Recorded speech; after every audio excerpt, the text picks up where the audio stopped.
Hi, ladies and gentlemen. Welcome once again to Ancient Epics, the place where the greatest stories of humanity come back to life. Long before iron ruled the battlefield, before steel rang beneath marching banners, a quieter but far deadlier revolution reshaped the fate of Europe. Beneath forests now silent and hills long softened by time, warriors once rose armed with weapons born from fire, stone, and sacred knowledge. Bronze Age blades, cast in glowing molds and cooled in ritual waters, carried not only death but meaning. These weapons were not merely tools of war. They were symbols of power, identity, and cosmic order. Archaeologists would later uncover swords bent beyond use, spears buried in bogs, and shields offered to rivers as if the earth itself demanded tribute. Such discoveries revealed a truth once forgotten. Warfare in ancient Europe was as spiritual as it was violent. The mystery deepens when considering how these weapons came to be. Tin and copper, drawn from distant lands, were fused through knowledge guarded by a few. Mines cut deep into mountains, such as those at Mitterberg in the Alps or Ross Island in Ireland, testify to an industrial scale unseen for centuries afterward. Entire landscapes were reshaped to feed the hunger of bronze. Yet written records are scarce, and the warriors themselves left no names. What remains are their tools, marked with wear, repaired again and again, suggesting lives lived under constant threat. Some skulls bear healed wounds, proof that battle was not always fatal but always expected. Others lie shattered, silent witnesses to a brutal age. As the firelight of history flickers back to life, the shadows of these warriors return. Their world was forged in metal and belief, where the clash of bronze echoed not only across fields, but across the heavens themselves. The Bronze Age in Europe began around the late 3rd millennium BCE, spreading unevenly across the continent as metallurgy transformed societies rooted in stone and bone. This was not a sudden awakening but a gradual unfolding, carried along ancient trade routes that stretched from the sunlit shores of the Mediterranean to the mist-covered plains of northern Europe. Copper first entered Europe from the southeast, moving through the Balkans and the Carpathian Basin, regions rich in mineral wealth and cultural exchange. Tin, rarer and more elusive, followed from distant sources including Cornwall, Iberia, and possibly Central Asia. The fusion of these metals produced bronze, an alloy harder and more reliable than copper alone, capable of holding sharper edges and resisting wear. With bronze came specialization. Smiths emerged as figures of immense importance, standing at the threshold between craft and sorcery. The act of smelting was dangerous and transformative, requiring precise control of heat and timing. Furnaces were fed with charcoal, bellows driven by human breath, and ores roasted to release their hidden metal. To ancient eyes, the process must have seemed miraculous. Dull stone transformed into glowing liquid, then hardened into lethal beauty. Many cultures associated metalworking with divine favor or supernatural power, and it is no coincidence that smiths often occupied liminal positions within their communities. Warriors soon became the primary bearers of bronze. Early weapons were modest flat axes and daggers, but over centuries they evolved into finely balanced swords, leaf-shaped spearheads, and protective armor. The earliest European swords, appearing around 1700 BCE, were short thrusting weapons suited for close combat. Their hilts were often cast as a single piece with the blade, a testament to the growing skill of bronze casters. Over time, swords lengthened and diversified, reflecting regional styles and tactical preferences. In the Nordic Bronze Age, long slashing swords emerged, while in Central Europe, sturdy thrusting blades remained common. Spears, however, remained the most widespread weapon of the age. Simple yet deadly, bronze spearheads were mounted on wooden shafts, some exceeding 2 meters in length. These weapons served both hunting and warfare, blurring the boundary between survival and combat. Shields, typically made of wood and leather, were reinforced with bronze bosses or rims. Few survive intact. But ceremonial bronze shields discovered in Denmark and Germany, adorned with concentric circles and solar motifs, hint at a deeper symbolic role. These designs echoed the movements of the sun, suggesting that warriors saw themselves as participants in a cosmic struggle mirrored in the sky. Armor was rare and costly, reserved for elite fighters. Bronze helmets, such as those found at sites like Vexu in Denmark, were thin yet resilient, often decorated with horns or crests. These embellishments were not practical for battle but powerful as symbols, transforming warriors into living embodiments of mythic beasts or solar deities. Body armor, including cuirasses hammered from bronze sheets, has been uncovered in Central Europe, bearing dents and cracks that speak of real combat. Such equipment required vast resources, indicating societies stratified by wealth and martial prowess. Yet warfare in the Bronze Age was not constant chaos. Archaeological evidence suggests seasonal raiding, ritualized conflict, and displays of power rather than endless total war. Hill forts began to appear across Europe, perched atop ridges and surrounded by ditches and palisades. These were not merely defensive structures but statements of control over land and people. Within their walls lived chieftains, warriors, and craftspeople bound together by loyalty and fear. Burial sites reveal stark inequalities. Some graves overflow with weapons, gold ornaments, and imported goods, while others contain little more than pottery and bone. The dead themselves tell stories of violence. Skeletal remains from sites such as the Tollense Valley in northern Germany reveal a large-scale battle around 1250 BCE, where hundreds of warriors clashed near a river crossing. Broken weapons, arrowheads embedded in bones, and signs of blunt force trauma paint a grim picture of organized warfare. Isotopic analysis of the remains shows that many fighters came from distant regions, suggesting alliances and conflicts spanning vast territories. This was not a skirmish between neighbors, but a coordinated clash of armed groups, echoing the epic battles later immortalized in myth. Religion and warfare were inseparable. Weapons were frequently offered to rivers, lakes, and bogs, deliberately bent or broken before deposition. Such acts rendered them useless for combat, transforming them into gifts for unseen powers. The watery depths were believed to connect the earthly realm with the divine, serving as gateways to the otherworld. The famous bog deposits of Scandinavia and the British Isles preserved swords, spears, and shields in remarkable condition, their surfaces darkened by centuries of immersion. These offerings were not signs of defeat, but of gratitude, appeasement, or renewal. The heavens, too, guided the warrior's path. Bronze Age Europe was deeply attuned to the cycles of the sun and stars. Monuments like Stonehenge, though older, continued to influence ritual landscapes, aligning human activity with celestial events. Many weapons bear solar symbols, spirals, and wheel motifs, reinforcing the idea that warfare mirrored cosmic order. The warrior was not merely a fighter, but a guardian of balance, ensuring that light triumphed over darkness, season after season. As the embers of this age glow brighter, the shape of the Bronze Age warrior becomes clearer. Forged by metal, sustained by belief, and driven by honor and survival, these figures stood at the dawn of European martial tradition. Their legacy, cast in bronze and buried in earth, would endure long after their names were lost to time. As centuries passed, the role of the Bronze Age warrior deepened, becoming woven into the very structure of European societies. Warfare was no longer only an act of survival or expansion.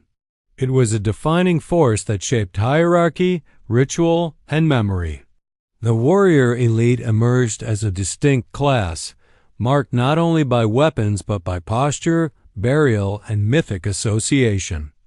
Graves from the Untice culture of Central Europe, dating to the early 2nd millennium BCE, reveal men laid to rest with daggers at their sides, axes near their hands, and ornaments of gold upon their chests. These burials were carefully arranged, aligned with cardinal directions, suggesting that even in death, warriors were placed within a cosmic framework. Training for war began early. Though no written manuals survive, patterns of skeletal development indicate lives shaped by repeated physical strain. Enlarged muscle attachment points on arms and shoulders, combined with healed fractures, show that combat skills were practiced over many years. Wooden practice weapons, now long decayed, were likely used alongside hunting tools, embedding martial discipline into daily life. Communities depended on these warriors not only for protection but for leadership. In times of scarcity or threat, the one who wielded bronze effectively also wielded authority. The landscape itself became a silent ally in war. Forests provided concealment, rivers dictated movement, and mountain passes controlled access between regions. Many hillforts were positioned to command trade routes, especially those carrying metal ores or finished weapons. Control of bronze production meant control of power. Mines such as those at Hallstatt in the Eastern Alps demonstrate the scale of extraction, with wooden tools, leather sacks, and human footprints preserved in salt-rich tunnels. Though Hallstatt is better known for its later Iron Age phase, its roots reach deep into the Bronze Age, revealing continuity in resource exploitation and warrior dominance. Bronze weapons were not uniform across Europe. Regional styles flourished, reflecting both practical needs and cultural identity. In the Aegean world, long rapiers suited to thrusting-dominated elite combat, while in Atlantic Europe, broad-bladed swords designed for slashing were more common. These differences suggest varied fighting techniques. Some encounters may have resembled tightly controlled duels between champions, while others unfolded as chaotic clashes between groups armed with spears and clubs. The lack of mass-produced armor meant that combat was personal and dangerous, where a single blow could decide fate.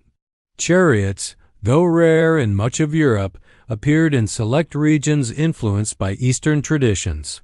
Rock carvings in Scandinavia depict wheeled vehicles associated with warriors and solar imagery. These scenes, carved into granite surfaces, show figures holding weapons aloft, sometimes accompanied by large circular symbols representing the sun.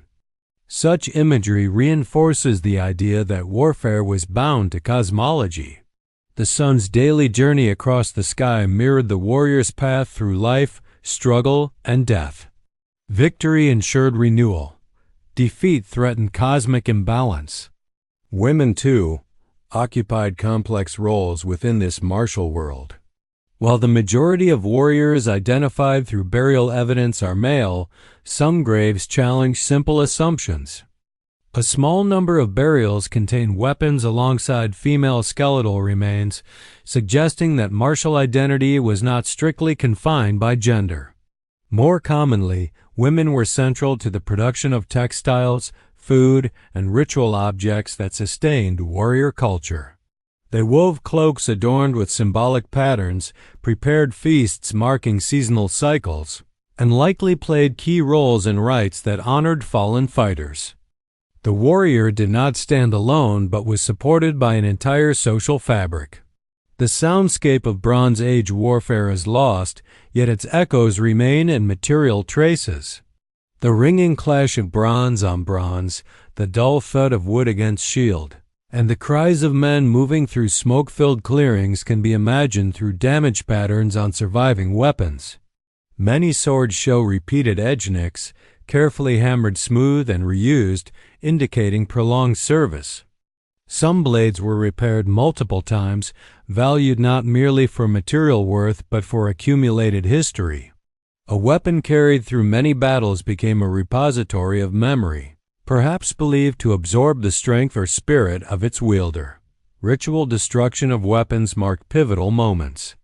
At the end of a warrior's life, or after significant conflicts, swords were bent, spearheads snapped, and shields pierced before being consigned to water or earth. This act ensured that the weapon would never again spill human blood, releasing its power to the gods or ancestors. In some regions, entire hordes of weapons were buried together, suggesting communal offerings after major events. These deposits were not hidden treasures meant for recovery, but deliberate sacrifices, acts of reverence acknowledging forces beyond human control. Myth and memory preserve the image of the Bronze Age warrior long after bronze itself faded from use. Later epic traditions, recorded centuries afterward, carry faint reflections of this age. Tales of heroic fighters bound by honor, wielding named weapons, and facing fate with dignity echo practices rooted in the Bronze Age. Though these stories were reshaped by iron and writing, their foundations lie in a time when metal was rare. Battles were intimate, and the boundary between the human and the divine was thin. Environmental pressures also shaped the warrior's world. Climate fluctuations during the later Bronze Age brought periods of drought and instability. As harvests failed and populations shifted, competition for resources intensified. Warfare likely increased in frequency and scale, contributing to the widespread collapse that marked the end of the Bronze Age around 1200 BCE in parts of Europe and the eastern Mediterranean. Trade networks fractured, cities fell silent, and metal supplies dwindled.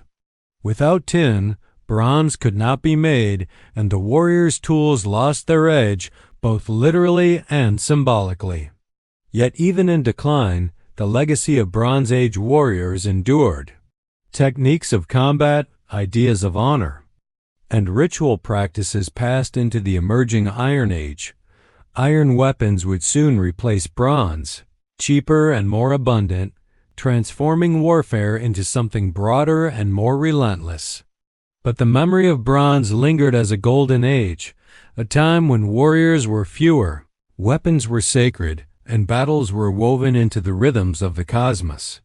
As night deepens around the ancient fire of history, the figures of these warriors stand clearer still.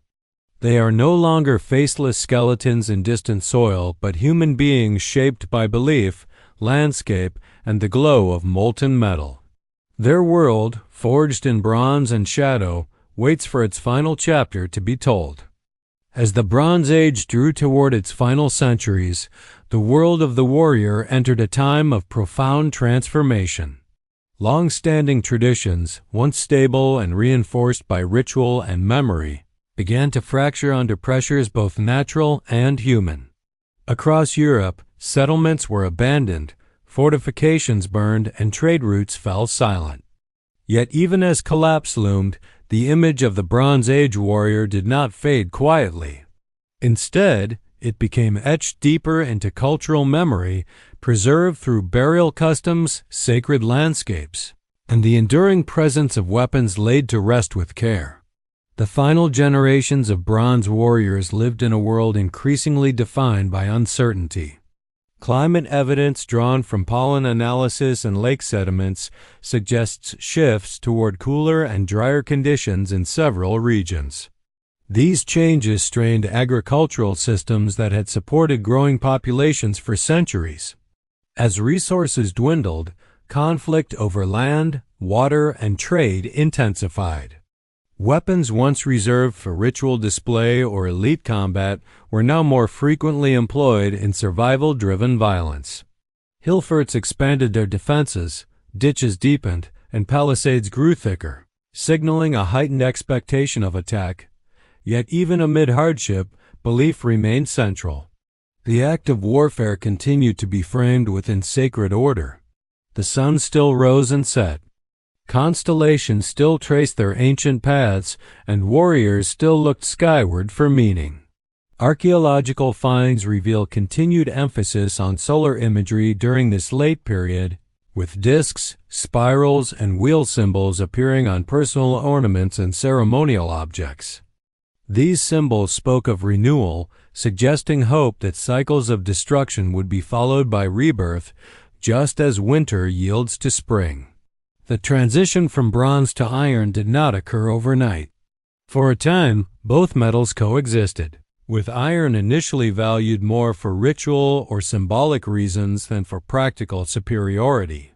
Early iron objects were difficult to produce and often inferior in quality to well-crafted bronze. Nevertheless, iron's abundance would eventually reshape the balance of power. Unlike tin, which required long-distance trade, iron ore could be sourced locally in many regions. This shift weakened the old elite networks that had controlled bronze production and distribution.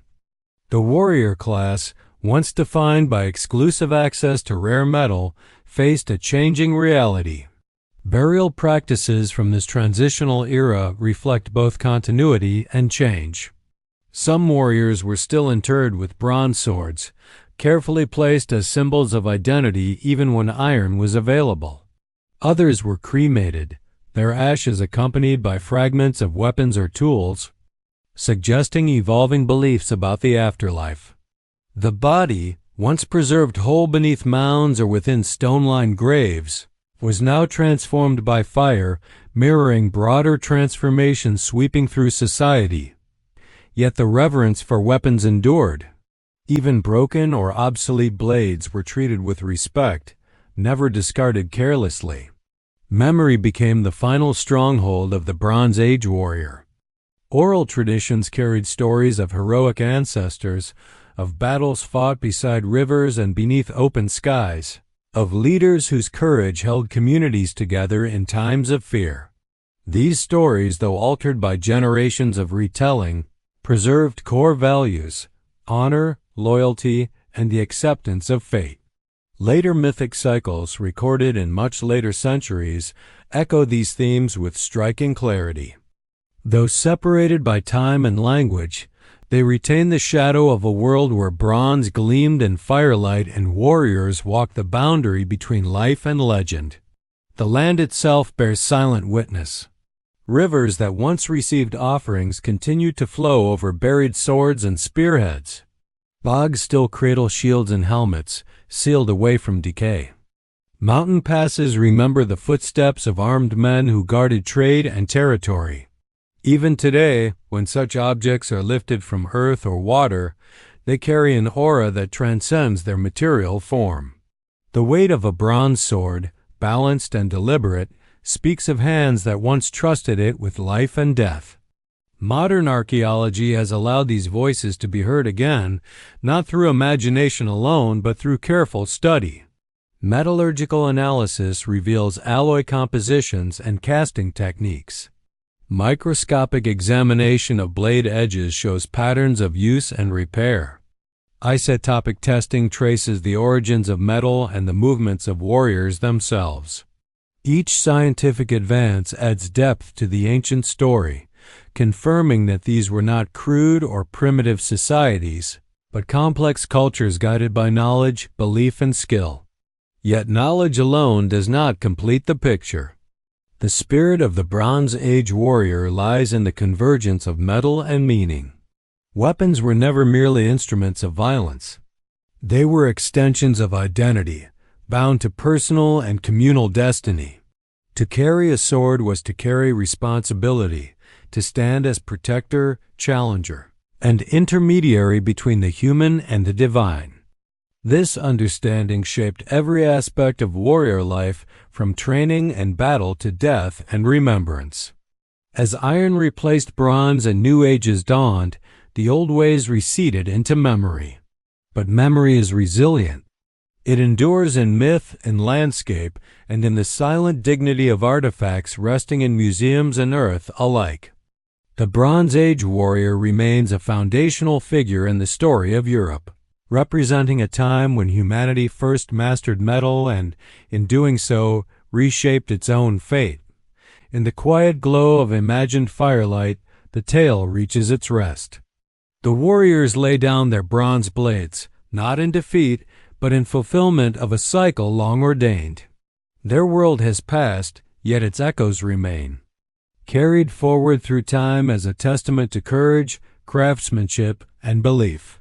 If these ancient voices touched your heart today, please consider subscribing to Ancient Epics and ringing the bell so you never miss the next forgotten tale. Thanks for watching.